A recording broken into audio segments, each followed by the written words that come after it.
하나님의 말씀은 이사야서 36장 말씀이 되겠습니다. 이사야서 36장 1절부터 10절까지 말씀입니다.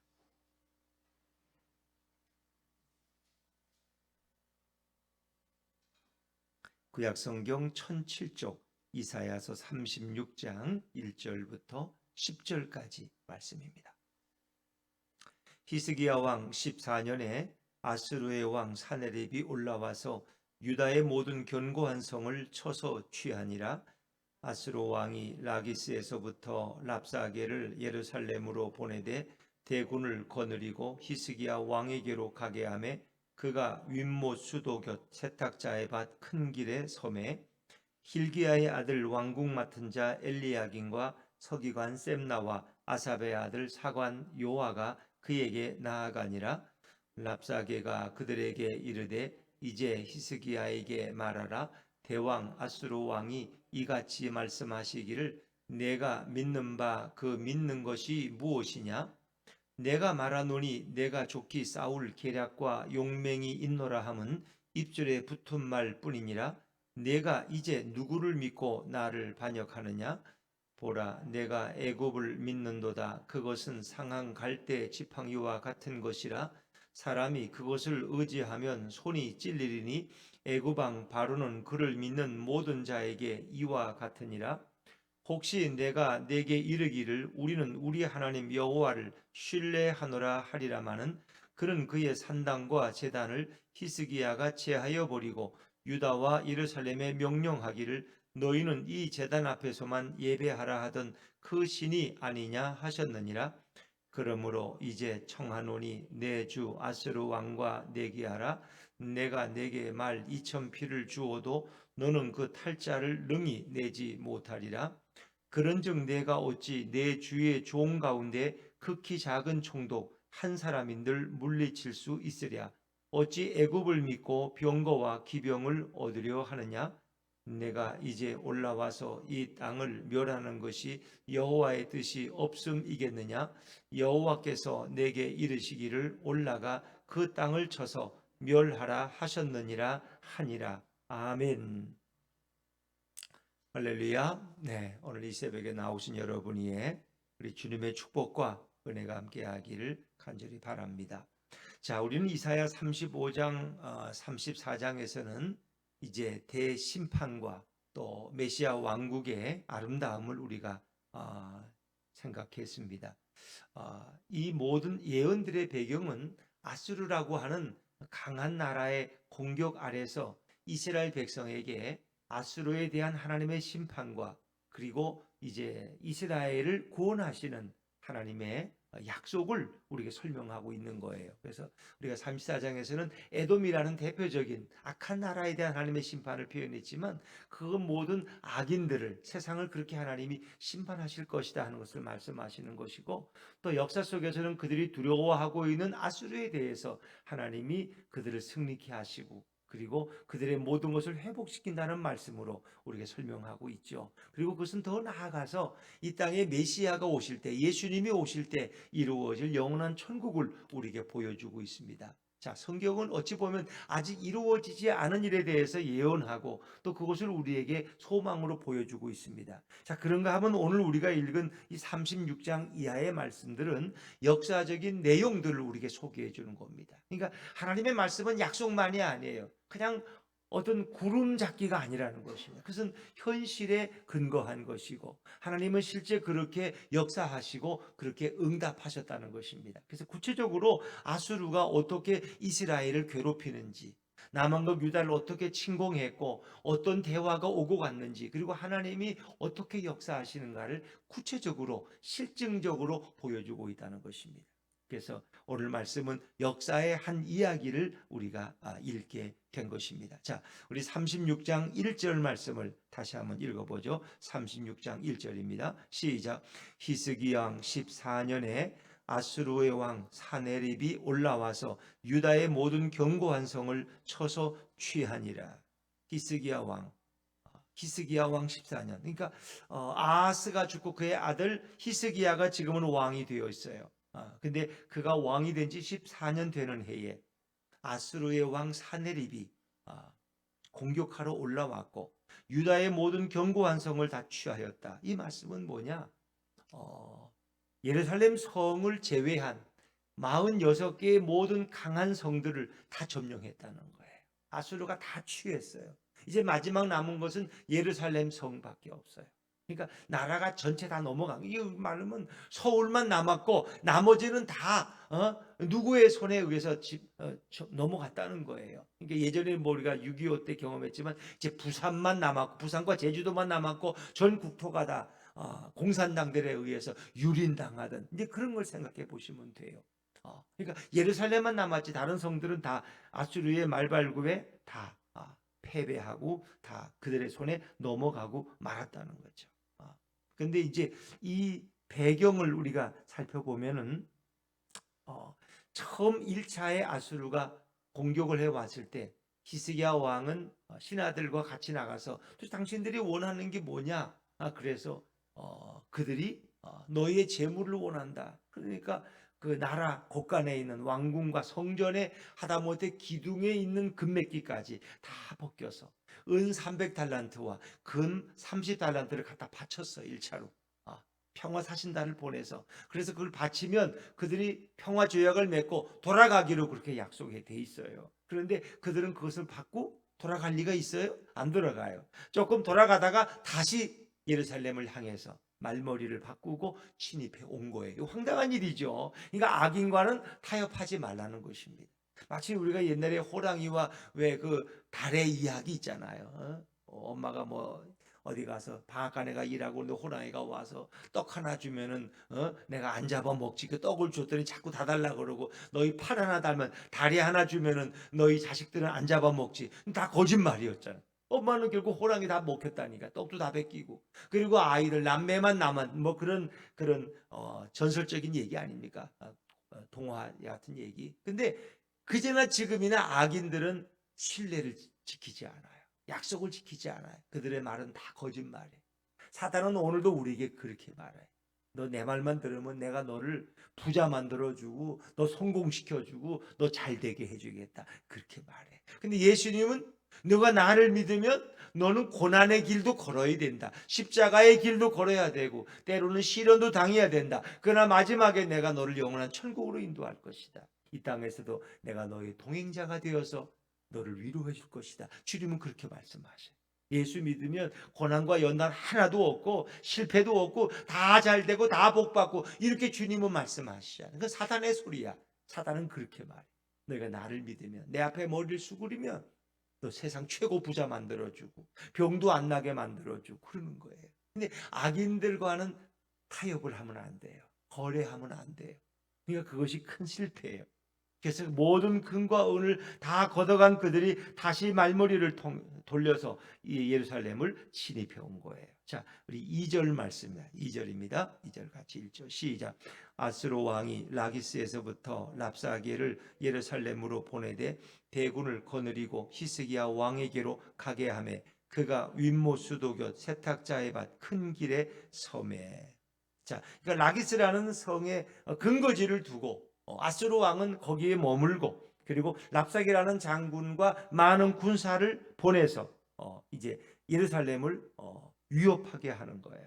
그래서 이 랍사게 장군이 대군을 거느리고 히스기야 왕에게로 가게 했다. 그리고 세탁자의 그 밭 큰 길에 서서 이제 이스라엘의 남왕국 유다의 3명의 사신들과 함께 대화하는 거예요. 이제 그들이 누구냐? 3절의 말씀 볼까요? 3절의 말씀 시작. hil기야의 아들 왕궁 맡은 자 엘리야긴과 서기감 센나와 아삽의 아들 사관 요아가 그에게 나아가니라. 왕궁 맡은 자는 국내 대신 지금 국무총리라고 생각하시면 국관을 맡은 자예요. 엘리야긴 그리고 서기관 셈나 그리고 사관 요아 이 세 사람이 대표적으로 왕을 대신해서 나가서 랍사게 장군과 대화하는 거예요. 도대체 너에게 은과 금을 다 주었는데 아니 왜 다시 우리를 침략하려고 그러느냐. 예.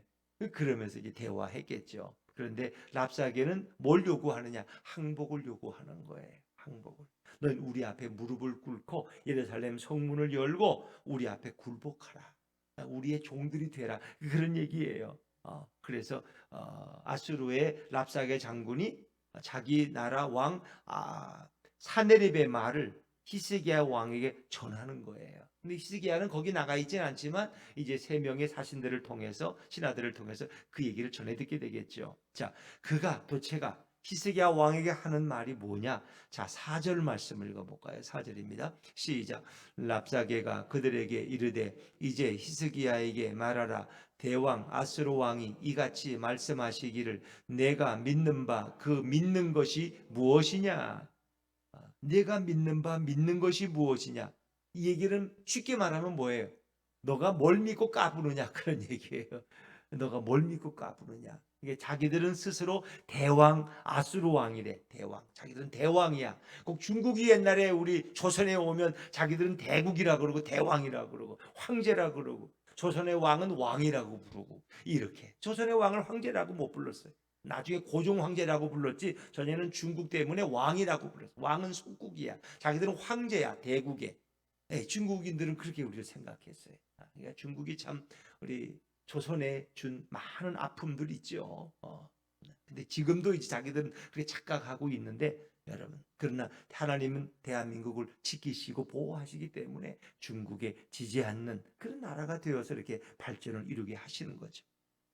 자, 자기들의 대왕 아수르 왕이 히스기야 왕에게 묻는다는 거예요. 너 도대체 뭘 믿고 까부느냐? 내가 믿는 바 그 믿는 것이 무엇이냐? 도대체 너가 뭘 의지하느냐? 너들이 감히 우리에게 뭘 믿고 대항하느냐? 그렇습니다. 내가 뭘 믿느냐? 그걸 묻는 거죠. 자, 5절 말씀으로 넘어가 볼까요? 5절입니다. 시작. 내가 말하노니 내가 좋게 싸울 계략과 용맹이 있노라 함은 입술에 붙은 말뿐이니라. 내가 이제 누구를 믿고 나를 반역하느냐? 너희들이 뭐 싸우면 이길 수 있다 하는 것은 다 그 입에 붙은 말들이고 그런 건 기대할 게 없고 네가 이제 누구를 믿고 나를 반역하느냐? 감히 아수르에 대항하려고 하느냐? 사실 아수르와 남왕국 유다의 관계는 좀 묘해요. 그러니까 아람과 에브라임 연합군이 남왕국 유다를 침입해 왔을 때 그건 아스 왕 때예요. 그때 그들은 어떻게 했어요? 아수르를 의지했어요. 아수르가 와서 우리를 도와줄 거라고 기대했어요. 실제 아수르가 와가지고 아람과 에브라임은 북이스라엘이에요. 아람과 북이스라엘이 연합해서 남왕국 유다를 공격해 왔을 때 아수르가 가서 그들을 다 무찔렀어. 다 차지했어. 아람을 다 무찌르고 에브라임. 근데 그들을 무찌르고 나서 끝난 게 아니라 이제는 남왕국 유다를 집어삼키기 위해서 공격해 온 거예요. 자, 그럼 이 상황에서는 그들이 누구를 의지해야 돼? 하나님만을 의지해야 되는데 그들은 그렇지 않았어요. 남왕국 유다는 애굽을 의지하고 있었다는 거예요. 애굽을. 자, 6절로 말씀으로 넘어갈 거예요. 6절입니다. 시작. 보라, 내가 애굽을 믿는도다. 그것은 상한 갈대 지팡이와 같은 것이라. 사람이 그것을 의지하면 손이 찔리리니 애굽 왕 바로는 그를 믿는 모든 자에게 이와 같으니라. 그랬습니다. 내가 애굽을 믿는도다. 이건 틀린 말이에요, 바른 말이에요? 틀린 말이에요, 바른 말이에요? 말은 바른 말이에요. 이거 미드러져도 말은 바로 하고 있는 거예요. 지금 남한국 유다는 하나님보다 애굽을 더 의지하고 있는 거야. 너희가 애굽을 믿고 까부는구냐. 애굽을 믿고. 근데 애굽은 너희를 도와줄 수 없다는 거예요. 그들은 상한 갈대 지팡이. 갈대가 얼마나 약해요. 근데 그것도 상한 갈대야. 그 갈대를 어떻게 믿게? 갈대는 바람에 흔들리는데 그걸 의지하고 있다는 거예요. 그러니까 그 속을 다 꿰뚫고 알고 있는 거예요. 그것을 의지하면 오히려 너희 손이 찔리리라. 그렇다고 이 랍사게의 말이 하나님의 말씀은 아니에요. 그러나 그들은 남왕국 유다에 대한 모든 정보를 다 가지고 있는 거예요. 너희가 지금 애굽을 의지하고 그래 까부느냐? 애굽은 너희를 도울 수가 없다. 오히려 너희가 애굽에 찔릴 것이다. 애굽에 찔릴 것이다. 사실 이사야가 계속 강조했다는 게 뭐예요? 아수르를 의지하지 말라. 아수르가 오히려 너에게 위협이 될 것이다. 하나님을 의지하라는 거예요. 하나님. 그래서 임마누엘 예언까지 준 거예요. 보라, 처녀가 잉태하여 아들 낳을 것이요. 그 이름을 임마누엘. 하나님이 함께 하신다. 아수르의 도움을 요청하지 말고 하나님께 도움을 요청하라. 하나님이 너희 백성과 함께 하신다. 그걸 계속 강조했는데 아스 왕도 그 말을 안 들었어. 히스기야 왕 때도 지금 마찬가지야. 하나님을 의지하라는 이사야의 예언은 안 듣고 지금 자꾸 애굽에 손을 내미는 거예요. 애굽을 의지하는 거예요. 그걸 이미 아수르가 다 알고 있어요. 그리고 애굽이 그들을 도울 수 없다는 것도 다 외교적으로 알고 있어요. 그만한 정보 없이 뭐 침입을 했겠어요? 지금도 정보전이지만 그 당시에도 마찬가지예요. 한 나라를 침입하려면 그 나라의 모든 걸 다 조사하고 정보를 꿰뚫고 공격해 오지, 그냥 심심하니까 치러 가자 이런 바보 같은 왕은 없어요. 안 그래요, 여러분? 그러니까 남왕국 유다에 대한 모든 상황, 군사력이나 모든 걸 다 알고 있다는 거예요. 애굽을 의지하. 이거는 이사야가 계속해서 예언하고 있는 내용이에요. 근데 그들은 지금도 애굽을 믿고 의지하고 있다는 것입니다. 주님 오늘도 우리에게 묻고 계세요. 너희는 누구를 믿고 의지하느냐? 누구를 믿고 의지하느냐? 자, 그들이 결국은 하나님을 의지하지 않으니까 어떻게 해요? 그리고 눈에 보이는 것을 의지하니까 이렇게 조롱을 당하는 거예요. 하나님의 백성들이 왜 조롱을 당하느냐? 하나님만 의지하지 않고 보이는 세상을 의지한다. 보이는 애굽. 자, 아수르에는 기병대가 많아요. 말 타고 달려오면 다 겁나 도망가요. 근데 이제 애굽에 말들이 많고 애굽에도 기병대가 있어요. 그러니까 애굽이 오면 우리를 도와줄 수 있다고 생각합니다. 마치 뭐 대한민국이 북한이 핵을 만드니까 핵이 있는 미국을 붙들고 있는 거나 비슷하겠죠. 핵이 우리는 없으니까 핵 있는 미국을 이렇게 의지하는 거나, 뭐 그게 꼭 외교적으로 잘못됐다는 것이 아니라 그보다는 하나님을 의지해야지. 미국이 우리를 뭐 책임지겠어요? 미국도 자기들의 이익에 반하면 언제든지 우리를 버릴 수도 있어요. 그건 자기들에게 도움이 되니까 우리를 같이 붙들고 동맹국이라고 하는 거지. 물론 6.25를 통해서는 뭐 미국이 많이 우리를 위해서 희생한 건 사실이에요. 그러나 늘 영원히 그렇다는 보장은 없어요. 우리는 하나님을 의지해. 하나님. 그런데 오늘 남왕국 유다는 애굽을 의지하고 있는 것은 이사야의 예언과도 빗나가는 그런 거예요. 자, 그러면서 또 이제 이 아수르의 장군 랍사게는 뭐라고 말합니까? 이제 이스라엘의 내부적인 종교의 이런 변화까지 꿰뚫고 있어요. 자, 그게 뭡니까? 7절을 한번 읽어보죠. 7절입니다. 시작. 혹시 내가 내게 이르기를 우리는 우리 하나님 여호와를 신뢰하노라 하리라마는 그는 그의 산당과 제단을 히스기야가 제하여 버리고 유다와 예루살렘에 명령하기를 너희는 이 제단 앞에서만 예배하라 하던 그 신이 아니냐 하셨느니라. 그러면서 너희가 의지하는 또 대상이 너희 여호와 하나님 아니냐. 너희 하나님. 히스기야는 우리는 우리 하나님 여호와를 신뢰하노라. 이제 그렇게 말한다마는 이제 그들이 생각하기 히스기야가 뭐냐? 종교 개혁을 하지 않았느냐? 그까지 알고 있어요. 종교 개혁이 뭐예요? 모든 이방을 섬기는 우상을 섬기는 제단들은 다 정리하고 오직 중앙 성소인 예루살렘만 예루살렘에서만 예배하도록 했어요. 다른 건 다 없애버렸어요. 그건 종교 개혁이에요. 우상들을 숨기고 바알신을 섬기는 제단들, 산당들은 다 없애버렸어요. 그리고 오직 예루살렘 전에서만 예배하라, 제사를 드리라 이렇게. 이제 그건 히스기야가 잘한 일이에요, 못한 일이에요? 잘한 일이죠. 잘한 일이에요. 근데 이제 그것까지는 몰라. 아수르 사람들은 자기들 생각에 신을 많이 섬기고 제단이 많으면 그것이 그 나라의 국력이라고 생각했어요. 한 명의 신을 섬기는 것보다는 10명의 신을 섬기면 더 힘이 넘치고 신들이 도와주니까. 그런데 히스기야는 바보처럼 다른 신들은 다 쫓아내고 오직 여호와만 섬긴다고 예루살렘 성전만 남겨놨다는 거야. 이제 그들은 그걸 오해하고 잘 모르는, 그것까지는 몰라요. 그들은 그까지는 몰라요. 뭐 일본이 600만의 신을 섬기면 그게 힘이 있는 겁니까? 여호와 하나님 한 분을 의지하는 게 힘이 있는 거지. 그렇죠. 이제 그렇기 때문에 그렇게 조롱하는 거예요. 그러나 그것은 아수르의 오해예요. 사실 그것은 정말 히스기야 왕이 이제 하나님만 의지하려고 지금 애쓰고 종교 개혁도 일으키고 지금 그러고 있는 거예요. 그러나 외교적으로는 애굽에 손을 내밀고 있는 그런 상황이에요. 자, 그렇기 때문에 또 남왕국 유다의 국방력을 알기 때문에 또 뭐라고 조롱해요? 8절입니다. 8절 같이 읽죠. 시작. 그러므로 이제 청하노니 내 주 아스르 왕과 내게 하라. 내가 내게 말 2,000匹를 주어도 너는 그 탈자를 능히 내지 못하리라. 말 2,000匹를 주어도 그 말을 탈 병사, 기마병이 없다는 거예요. 그 남왕국 유다에는 지금 아무 준비가 안 돼 있다는 거예요. 말이 없어도 말을 줘도 그 말을 탈 기마병이 훈련된 병사가 없다는 거예요. 그 탱크를 줘도 탱크를 운전할 군인이 없는 것처럼 뭐 그런 얘기, 조롱하는 얘기죠. 그만큼 너희 국력은 쇠하였고 너희 군사는 아무 준비가 안 돼 있다는 거예요. 그리고 너희들이 우리하고 싸우면은 우리의 작은 신하 하나도 물리칠 수가 없다는 거예요. 자, 9절 말씀은 제가 했죠. 9절입니다. 시작. 그런즉 내가 어찌 내 주의 종 가운데 극히 작은 총독 한 사람인들 물리칠 수 있으랴. 어찌 애굽을 믿고 병거와 기병을 얻으려 하느냐. 그걸 알고 있어요. 병거와 기병이 없기 때문에, 아수르가 병거와 기병을 가져오기 때문에 병거와 기병이 많은 애굽을 의지하는 것까지 알고 있어요. 이제 그렇게 한들 히스기야는 우리의 작은 지휘관 하나도 이길 수가 없다는 거예요. 너희 왕은 말만 그러는 거지 아무 힘이 없는 종이 호랑이 같은 그런 왕이라는 거예요. 히스기야를 조롱하는 말이죠. 그리고 또 황당한 이제 주장을 또 펴고 있어요. 마지막 10절 말씀 같이 한번 읽어볼까요? 시작. 내가 이제 올라와서 이 땅을 멸하는 것이 여호와의 뜻이 없음이겠느냐. 여호와께서 내게 이르시기를 올라가 그 땅을 차서 멸하라 하셨느니라 하니라. 이 가장 황당한 주장이에요. 이제 올라와서 이 땅을 멸하는 것이 누구의 뜻이라는 거예요? 여호와의 뜻이라는 거예요.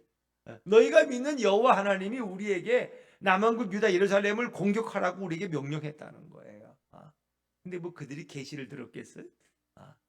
이제 그들은 이사야가 계속 예언하고 있는 내용이 뭔지 정도는 알 수 있을 수도 있어요. 근데 황당한 주장을, 마치 그것이 하나님의 뜻이라는 거야. 예루살렘을 우리가 공격을 해서 이 나라를 정복하는 것이 너희가 믿는 하나님의 뜻이니까 순순히 문 열고 항복해라, 뭐 그런 얘기예요. 이 모든 것은 조롱이에요. 그리고 뭐 하나님이 왜 아수르에 의해서 예루살렘이 망하기만을 바랐겠어요? 근데 이제 이사야의 예언은 맞아요. 왜? 예루살렘이 계속 회개하지 않고 남은 유다가 빗나가니까 너희들이 아수르를 내가 보내서 너희를 연단시킬 것이다. 그 말씀은 여러 번 하셨어요. 아수르 또 바벨론을 내가 불러서 너희를 치게 할 것이다. 너희가 회개하지 아니하면, 그 얘기는 계속했어요. 그런데 그들이 또 황당한 주장을 펴요. 그것이 하나님의 뜻이라. 그러니까 하나님의 뜻을 이게 위장하는 거죠. 골리앗이 블레셋 군사를 이끌고 왔을 때 그가 이스라엘 군사 앞에, 사울 앞에서 뭐라 그랬어요? 너희 하나님은 너희를 도울 수 없다는 거예요. 힘이 없다는 거예요. 우리의 신과 비교하면 너희 하나님은 아무것도 아니라. 하나님을 모독하는 말이에요. 그래서 어린 다윗이 뛰어나가서 골리앗을 무찌르는 거예요. 내가 할례받지 못한 자가 어찌 감히 하나님을 모독하고 하나님의 군대를 모독하느냐. 이건 있을 수 없다. 그런데 오늘 아수르의 이 랍사게 장군도 결국은 하나님을 모독하는 거예요. 하나님이 그들에게 그렇게 말씀하신 적은 없어요.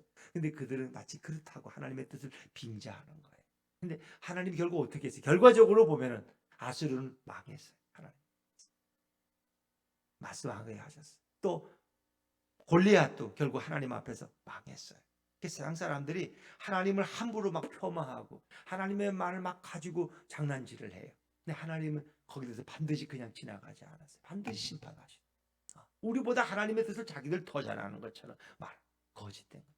하나님은 반드시 그것을 기억하신다.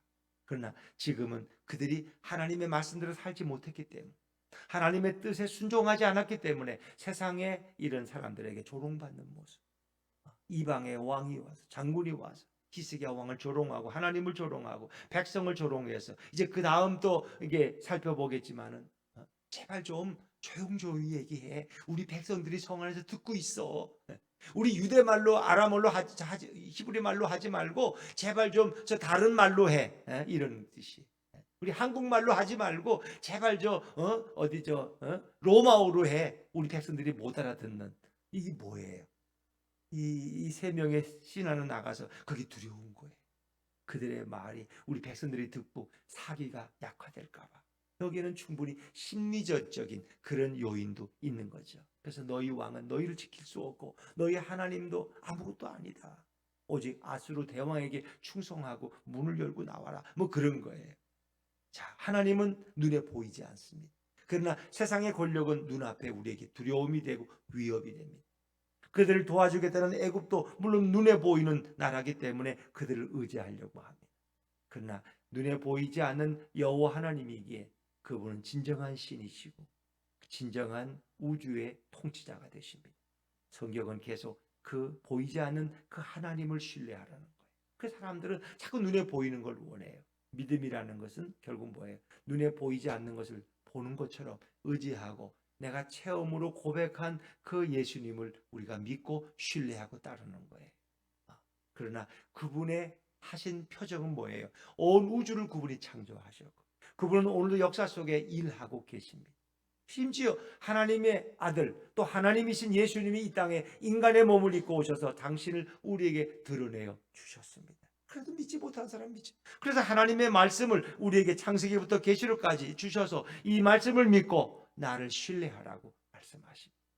이 눈에 아무 증거 아니 배워도 우리는 오직 예수 그리스도만을 의지하고 나아가는 믿음의 백성들 되시기를 주의 이름으로 축원합니다.